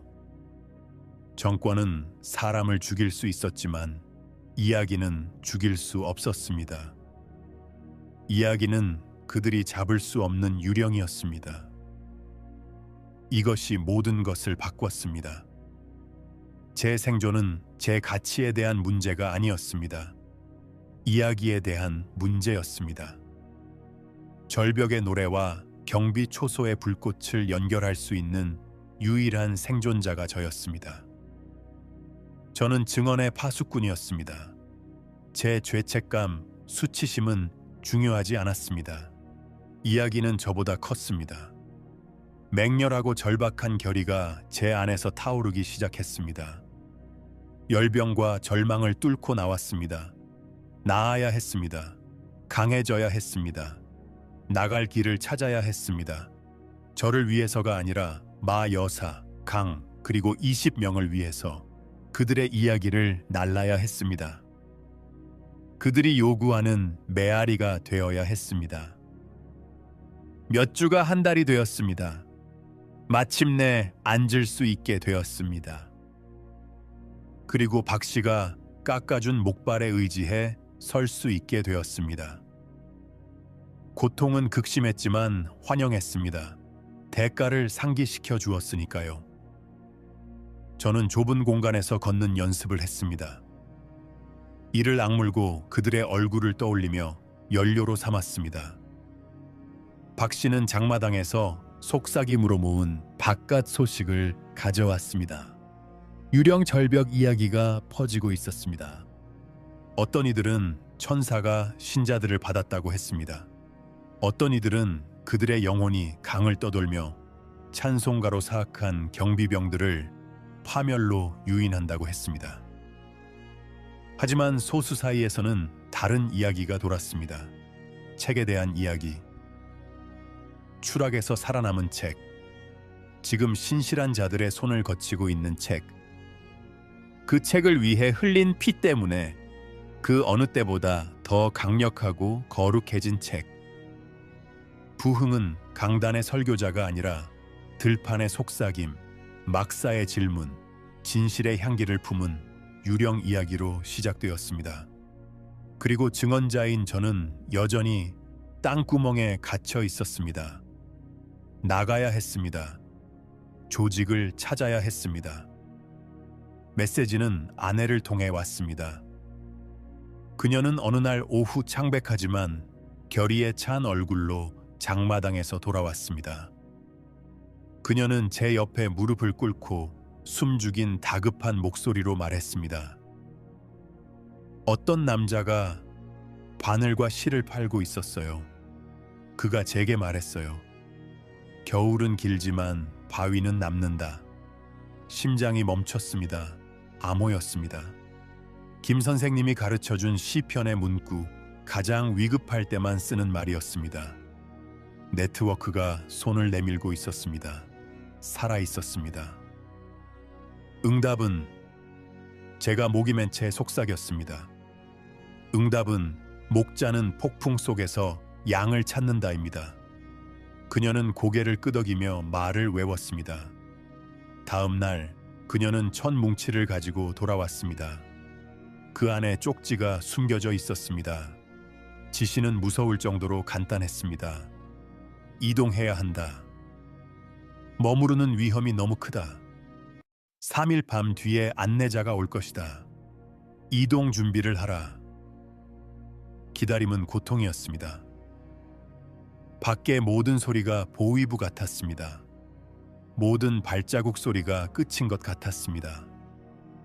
하지만 셋째 날 밤, 저장고 문을 부드럽고 규칙적으로 긁는 소리가 났습니다. 신호였습니다. 박 씨가 문을 열었습니다. 밤을 등지고 한 인형이 서 있었습니다. 제가 아는 사람이 아니었습니다. 날카롭고 불안한 얼굴을 한 젊은 남자였습니다. 제 이름은 민입니다. 거의 들리지 않는 목소리로 그가 말했습니다. 갈 길이 멉니다. 걸을 수 있습니까? 노력해 보겠습니다. 목발에 기대며 제가 말했습니다. 그는 고개를 저었습니다. 아니요, 노력 그 이상을 해야 합니다. 따라오지 못하면 사슬의 안전을 위해 당신을 두고 가야 합니다. 그의 말은 잔인한 게 아니라 사실이었습니다. 네트워크의 현실은 감상 없는 자비였습니다. 이어진 여정은 고통과 공포의 흐릿한 기억입니다. 우리는 밤에만 얼어붙은 들판과 빽빽하고 고요한 숲을 이동했습니다. 민은 유령이었습니다. 그의 움직임은 유려하고 조용했습니다. 저는 서투르고 부서진 그림자였습니다. 목발은 얼어붙은 땅에서 미끄러졌습니다. 한 걸음 한 걸음이 온몸에 불벼락을 보냈습니다. 저는 비명을 지르지 않기 위해 가죽 조각을 물었습니다. 마 여사의 미소를 생각했습니다. 노래를 생각했습니다. 그리고 앞으로 나아갔습니다. 우리는 안전가옥에 도착했습니다. 외딴 산비탈에 매달린 오두막이었습니다. 그곳에서 다른 사람들을 만났습니다. 김 선생님이 잡혀갔던 그 숙청 때 남편을 잃은 하나라는 여자, 밀반입한 성경 페이지로 아이들에게 글을 가르치는 노인 권 선생. 그들은 남은 자들이었고 정권이 끄지 못한 불꽃이었습니다. 그들은 제 생존이 기적이라기보다는 더 큰 신성한 패턴의 일부처럼 느껴지게 하는 이야기들을 들려주었습니다. 그들은 죄수들에게 몰래 음식을 남기며 목자가 공급하신다라고 속삭이던 노동교화소 경비병 이야기를 했습니다. 양심의 가책을 이유로 갑자기 사임한 어느 소도시의 당 간부 이야기도 했습니다. 그리고 그들은 태우, 그 젊은 경비병에 대해 말했습니다. 그는 성경 한 권을 간직한 것에 그치지 않고 배급자가 되어 있었습니다. 그는 자신의 지위를 이용해 미리 정해진 장소에 포장된 뭉치를 놓아두는 지하교회를 위한 침묵하고 위험한 사역을 하고 있었습니다. 절벽은 끝이 아니었습니다. 파종이었습니다. 21개의 생명은 그 나라의 딱딱한 땅에 던져진 씨앗이었습니다. 그리고 이제 모든 역경을 딛고 얼어붙은 땅을 뚫고 푸른 싹이 돋아나고 있었습니다. 산속 네트워크에서 몇 주가 몇 달이 되었습니다. 제 몸은 천천히 치유되었지만 절뚝거림과 통증은 남았습니다. 영구적인 기념비였습니다. 저는 저를 위해 길이 준비되고 있다는 것을 알게 되었습니다. 중국을 거쳐 몽골로 나가는 위험하고 거의 불가능한 루트였습니다. 그들은 제 증언이 내부만을 위한 것이 아니라 바깥 세상을 위한 것이라고 믿었습니다. 편안함 속에 잠들어 있는 세계 교회를 위한 것이라고요. 국경 너머로 옮겨져야 할 불이었습니다. 탈출의 마지막 여정을 시작하기 전날 밤, 권 선생이 모두를 모았습니다. 성경은 없었습니다. 한 장소에 계속 두기엔 너무 위험했으니까요. 하지만 우리에게는 기억이 있었습니다. 준호 형제, 늙었지만 단단한 목소리로 권 선생이 말했습니다. 당신이 우리의 목소리가 되어 주시오. 그들에게 말해 주시오. 대가를 치렀다고. 그들이 책장에 방치해둔 그 책의 값을 말해 주시오. 절벽 위의 노래를 전해 주시오.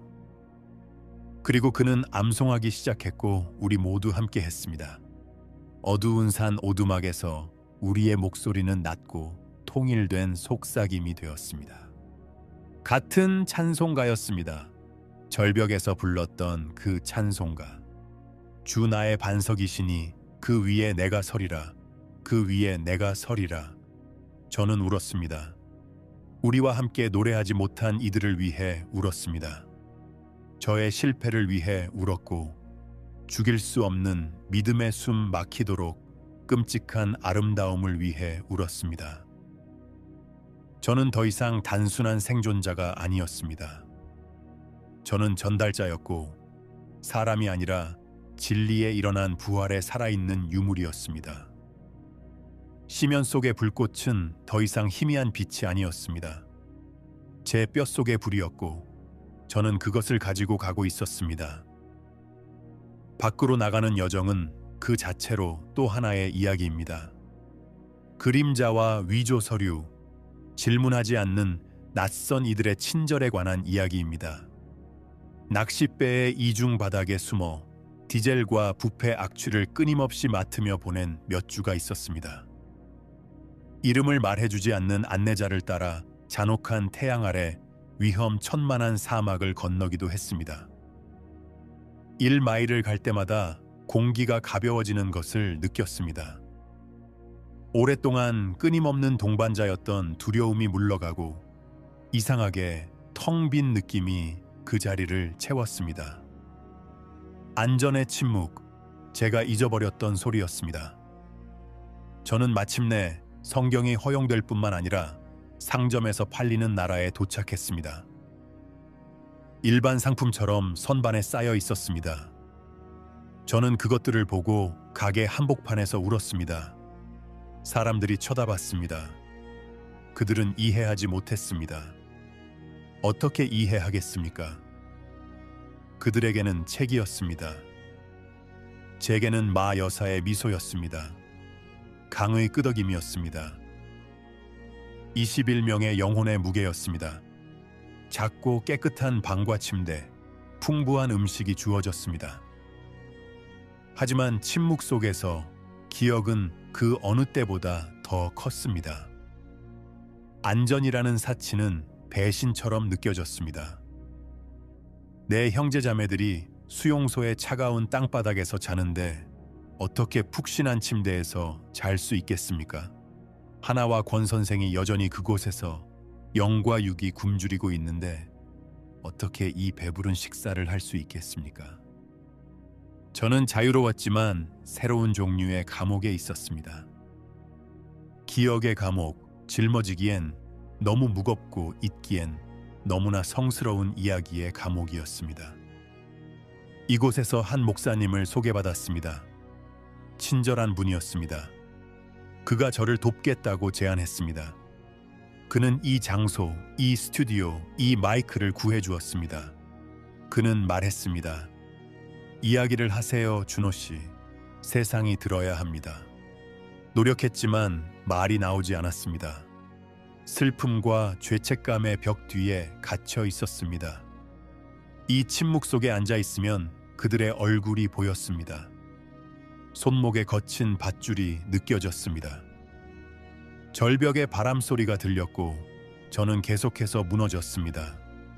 하나님께 물었습니다. 왜입니까? 왜 저를 살리셨습니까? 겁쟁이, 배신자인 저를요. 왜 마 여사가 아니죠? 왜 강이 아니죠? 그들이 신실한 자들이었습니다. 그들이 강한 자들이었습니다. 그들이 여기 와서 마땅한 힘을 가지고 이 이야기를 전했어야죠. 제가 아닙니다. 저는 그저 금가고 흠 있는 깨진 그릇일 뿐입니다. 그러다 제 절망의 가장 깊은 곳에서 하나의 진실이 제 마음에 내려앉았습니다. 목소리가 아니라 조용한 알무로 왔습니다. 저는 흠이 있음에도 불구하고 선택된 것이 아니었습니다. 흠 때문에 선택된 것이었습니다. 세상은 완벽하고 결점 없는 성자의 말을 들을 필요가 없습니다. 세상은 겁쟁이들로 가득 차 있습니다. 타협한 사람들, 실패한 사람들, 망가진 사람들로 가득합니다. 그들은 저 같은 사람의 이야기를 들어야 합니다. 압박감에 무너졌고 친구를 배신했으며 받을 자격 없는 은혜로 구원받은 사람 말입니다. 제 증언은 제가 강했다는 것이 아닙니다. 제 증언은 우리가 가장 약할 때 하나님이 강하시다는 것입니다. 이야기는 저의 생존에 관한 것이 아닙니다. 그분의 영광에 관한 것입니다. 메아리는 제 목소리에 관한 것이 아닙니다. 제 목소리가 나르게 된 21명의 노래에 관한 것입니다. 그래서 저는 오늘 여기 앉아 있습니다. 제 손은 더 이상 묶여 있지 않지만 여전히 밧줄의 유령을 느낄 수 있습니다. 저는 자유롭게 말할 수 있지만 침묵당한 자들의 무게를 짊어지고 말합니다. 저는 책에 나오는 이야기를 하는 게 아닙니다. 제 영혼의 조각, 그들의 영혼의 조각을 당신에게 드리는 것입니다. 이것이 저의 메아리입니다. 이것이 저의 귀환입니다. 그리고 그것은 오직 한 곳, 당신에게로 이어집니다. 저는 이 메아리를 당신에게 전하기 위해 강과 사막을 건넜습니다. 저는 이 마이크에 대고 말하지만 목소리가 없는 이들을 대신해 말하고 있습니다. 당신이 할 수 있는 최소한의 일, 아주 최소한의 일은 듣는 것이고 그들의 노래가 여기서 끝나지 않도록 하는 것입니다. 귀환의 메아리를 구독하십시오. 이 이야기의 일부가 되십시오. 그들의 희생이 헛되지 않게 하십시오. 당신이 빛을 감사할 수 있도록 제가 어둠을 보여주었습니다. 가치를 이해할 수 있도록 대가를 말씀드렸습니다. 21명, 그들은 단순한 숫자가 아닙니다. 그들은 하나님의 마음속에 있는 살아있는 메아리입니다. 그리고 그들의 이야기는 이제 당신의 이야기입니다. 당신은 그것으로 무엇을 하겠습니까? 슬픔의 순간으로 듣고 잊어버리는 비극적인 이야기로 남겨두시겠습니까? 아니면 당신을 변화시키게 하시겠습니까? 그들의 희생이 당신 삶의 우선순위를 다시 쓰게 하시겠습니까? 당신의 세상에는 그들이 죽어가며 얻고자 했던 자유가 있습니다.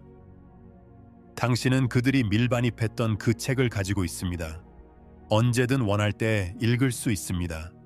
두려움 없이 모여 예배할 수 있습니다. 제발 부탁하건대 이런 것들을 평범하게 대하지 마십시오. 피로 쓰인 것입니다. 생명으로 값을 치른 것입니다.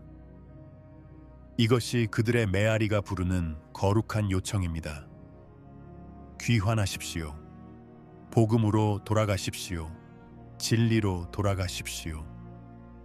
전통이나 습관으로서가 아니라 궁극적인 실제로서 그리스도께 돌아가십시오.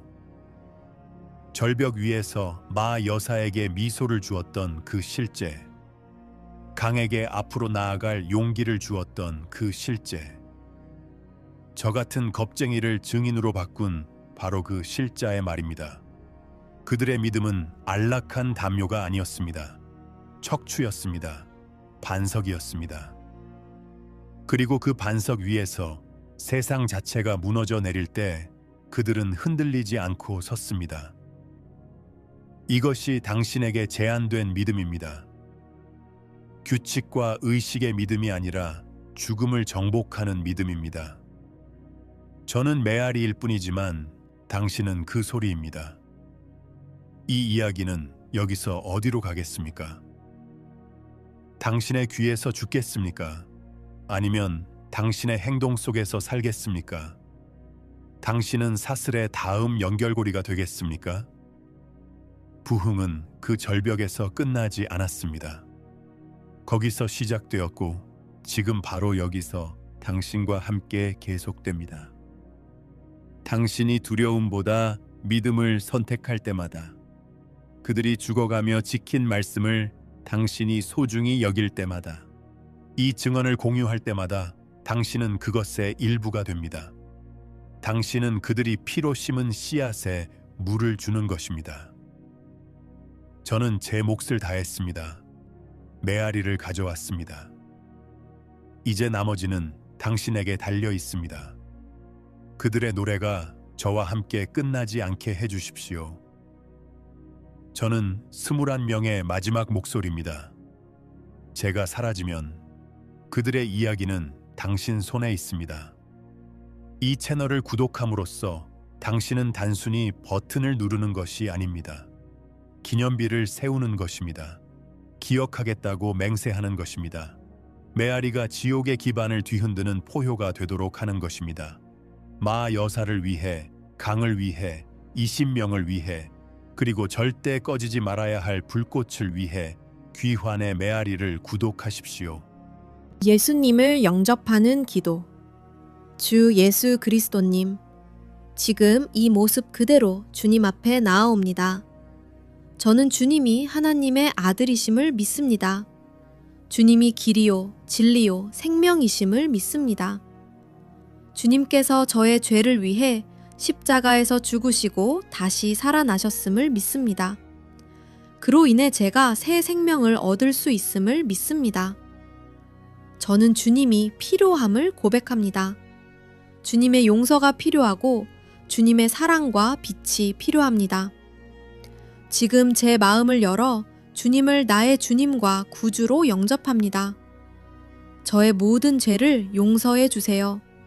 두려움과 죄책감에서 저를 자유롭게 하시고 저를 묶고 있던 모든 것에서 풀어주세요. 성령으로 저를 채워주시고 매일매일 주님의 길로 저를 인도해 주세요. 제 삶을 주님께 드리며 온 마음으로 주님을 따르기로 결단합니다. 저를 받아주셔서 감사합니다. 주님을 통해 하늘 아버지의 자녀가 되었음을 감사합니다. 예수 그리스도의 이름으로 기도합니다. 아멘.